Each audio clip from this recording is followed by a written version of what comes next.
Olivia Castle. Olivia decides she's finally over glasses I don't want to miss anything. because clearly, during a week when death is literally stalking her and all her friends are dying in freak accidents, now seems like a great time to voluntarily get a laser pointed at her eyeball. She's strapped into the chair like she's about to be interrogated by Skynet, her eyelid pried open with what looks like medieval dental equipment. She's clearly freaking out, gripping a teddy bear like it's emotional support for adults. Unfortunately, even the bear's not holding it together. One of its eyes pops off and rolls onto the floor. Meanwhile, the eye doctor steps out for literally a minute to check some missing paperwork. And that's all the time death needs. The water cooler next to the laser machine bubbles like it's possessed, tips Olivia's cup, and spills water all over the power outlet. The machine starts sparking and twitching, like it's trying to come alive, and just as Olivia tries to hit the emergency stop, she accidentally knocks the whole panel to the floor, which naturally hits the on switch instead. The laser fires straight into her eye like it's ready to deep fry it. She screams, tries to shield her face with her hand. Bad idea, because now the laser scorches through her hand and keeps blasting her eye again for good measure. Meanwhile, Sam and Molly show up in the lobby just in time to be told everything's totally fine, which is weird, because Olivia is definitely screaming like someone's microwaving her face. Before they can get to her, Olivia somehow breaks free from the head clamp and stumbles off the table, still in total pain, still half blind. She tries to make it to the door, but remember that teddy bear's eye from earlier? She steps on it, in heels of course, slips, stumbles forward, and crashes right through the giant window.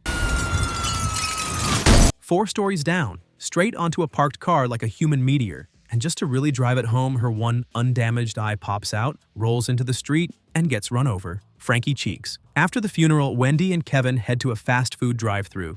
Because nothing says mourning like grease and soda. They're mid-order, probably arguing about fries when chaos decides to pull up behind them.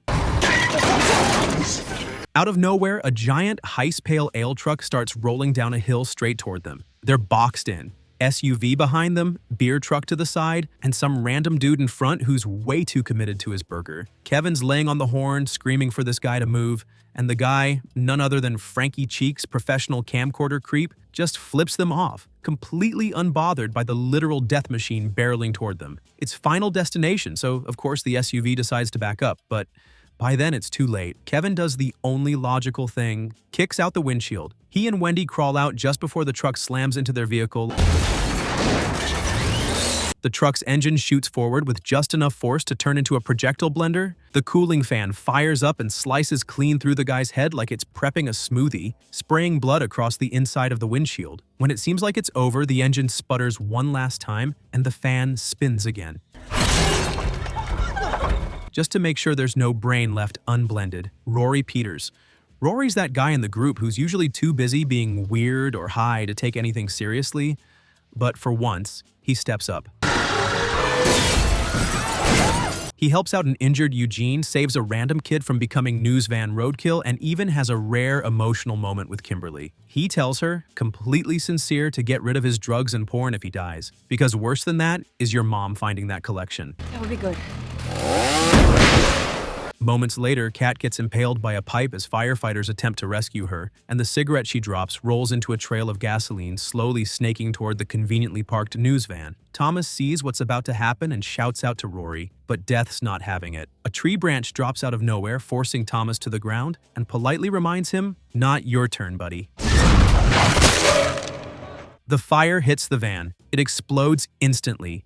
Big, cinematic, Michael Bay energy, and sends a piece of metal fencing flying through the air. Rory looks up just in time to get turned into a human cubed steak. One second he's standing, the next, slice. The wires hit him and carve straight through like he's being prepped for a butcher counter. It's clean, precise. Honestly, that fence should have a degree in surgical engineering. Kimberly and Thomas just watch in shock, like their brains are buffering. Because what do you even say when your friend gets divided into thirds by a fence? Romero. Lewis is that guy at the gym. You know the one. Too loud, too confident, flexing in the mirror like he's in a protein shake commercial. While Wendy and Kevin show up to warn him that death has him on speed dial, he's busy brushing them off like they're just traumatized and delusional. I'm alive because of me.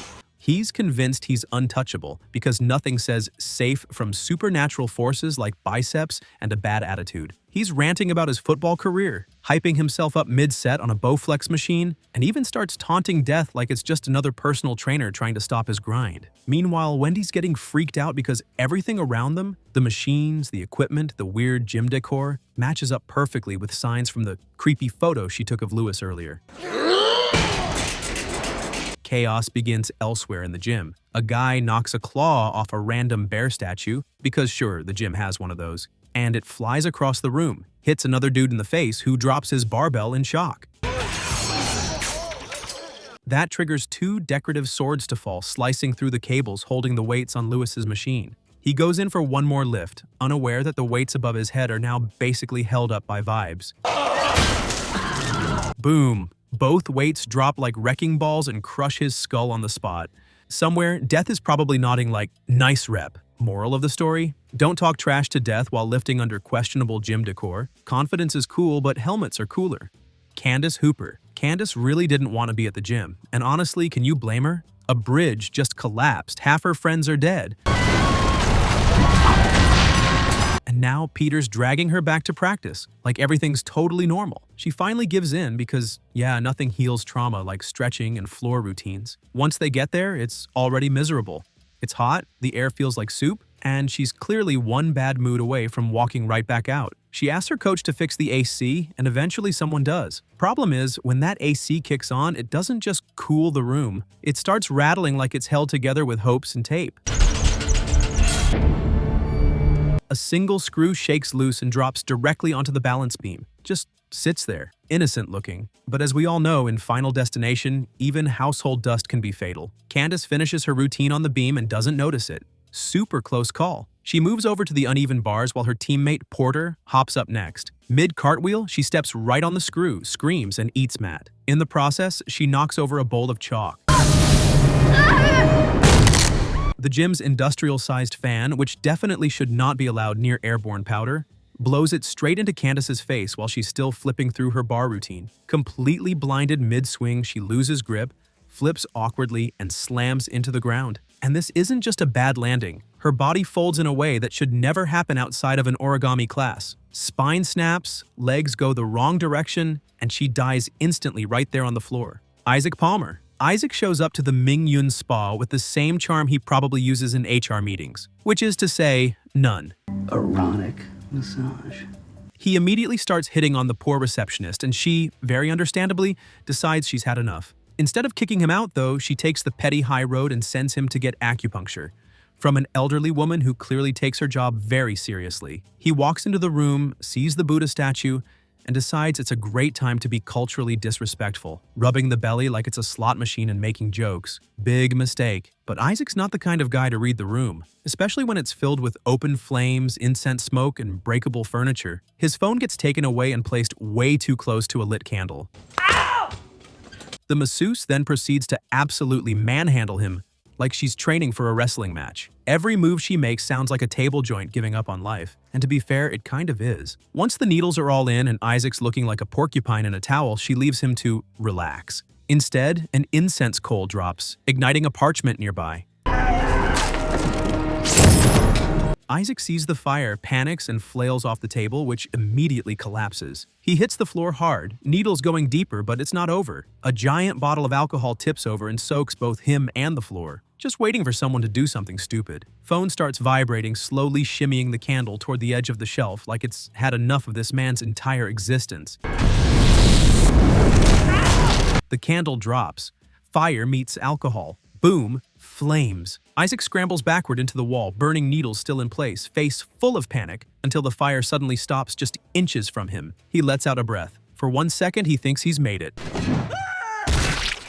And then the Buddha statue he mocked earlier comes crashing down like it's got a personal grudge, smashes straight into his head, and turns it into instant soup. Sam Lawton. 2 weeks after surviving bridges, premonitions, gymnastic catastrophes, and enough warning signs to fill an OSHA handbook, Sam and Molly finally decide to get out of town. A fresh start, new city, new memories. Are you kidding me? You're gonna make me sit in the middle seat? Uh-huh.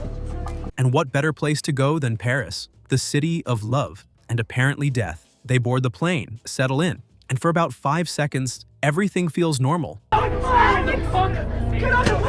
That is, until Sam glances a few rows ahead and sees two guys getting into it. Some kid named Alex and a dude with serious anger issues. Security shows up, kicks them and a few others off the flight, and Sam's like, huh, weird. And then it hits him. Not the explosion, but the feeling. That creeping sense he had back on the bridge? Yeah, it's back, and it's not subtle this time. Even the flight attendants getting questions from nervous passengers, casually explaining that some kid just had a meltdown because of a vision. Totally fine. Definitely not alarming at all.